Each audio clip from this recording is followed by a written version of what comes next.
మరికొన్ని గంటల్లో విశాఖ మేయర్ పై అవిశ్వాసం జరగనుంది. కూటమి వైసీపీ ముఖ్య నేతలు మంతనాల్లో మునిగిపోయారు. ఇక మేయర్ పీఠాన్ని చేజిక్కించుకోవడమే లక్ష్యంగా మంత్రులు, టీడీపీ సీనియర్లు రంగంలోకి దిగారు. అటు బొత్స సత్యనారాయణ ఆధ్వర్యంలో వ్యూహాలకు పదును పెట్టింది వైసీపీ.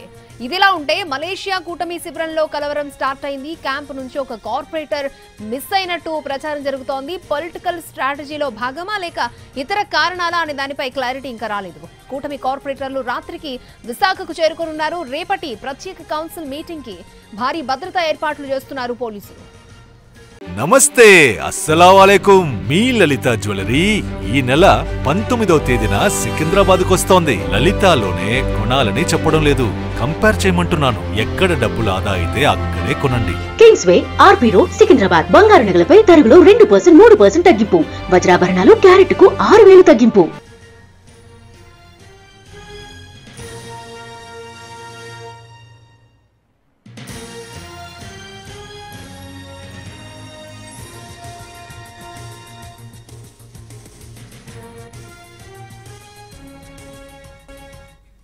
మరికొన్ని గంటల్లో విశాఖ మేయర్ పై అవిశ్వాసం జరగనుంది. కూటమి అలాగే వైసీపీ ముఖ్య నేతలు మంతనాల్లో మునిగిపోయారు. ఎవరి వ్యూహాలు వారు రచిస్తూ ఉన్నారు.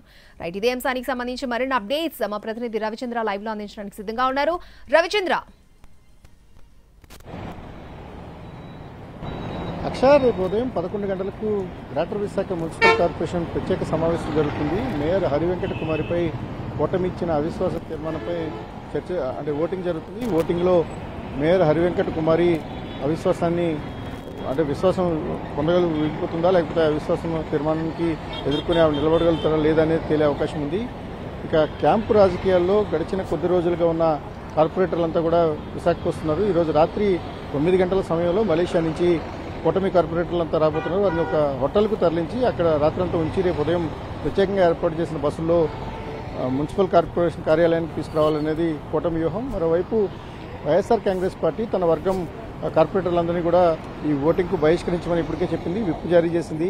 ఈ క్రమంలోనే ఆఖరి గంటల్లో నాటకీయ పరిణామాలు చోటు చేసుకుంటున్నాయి. మలేషియాలో ఉన్న కూటమి కార్పొరేటర్ ఒకరు మిస్ అయినట్టుగా ప్రచారం జరుగుతుంది. ఇది వ్యూహాత్మకమైన వ్యవహారమా లేకపోతే నిజంగానే కార్పొరేటర్ మిస్ అయ్యారనేది చర్చ విస్తృతంగా జరుగుతున్న పరిస్థితి. మ్యాజిక్ ఫిగర్ 74 ఉండగా దానికి ఒక్క అంకె తగ్గినా కూడా అవిశ్వాస తీర్మానం వీగిపోయే అవకాశం ఉంటుంది. కాబట్టి వైఎస్ఆర్ కాంగ్రెస్ పార్టీ తన వ్యూహాలను పకడ్బందీగా అమలు చేస్తోంది. అదే సమయంలో గ్రేటర్లో క్వారం నిలబెట్టుకోవడం ద్వారా మేయర్ను దించేయాలని కూటమి ప్రయత్నం చేస్తోంది. వారావారీ ప్రయత్నాలు జరుగుతున్నాయి. ఎవరికి వ్యూహాలు వారు అమలు చేస్తున్న నేపథ్యంలో మరికొద్ది గంటల్లోనే ఉత్కంఠకు తెరపడే అవకాశం అయితే కనిపిస్తుంది. అక్షయ. ఓకే రవిచంద్ర.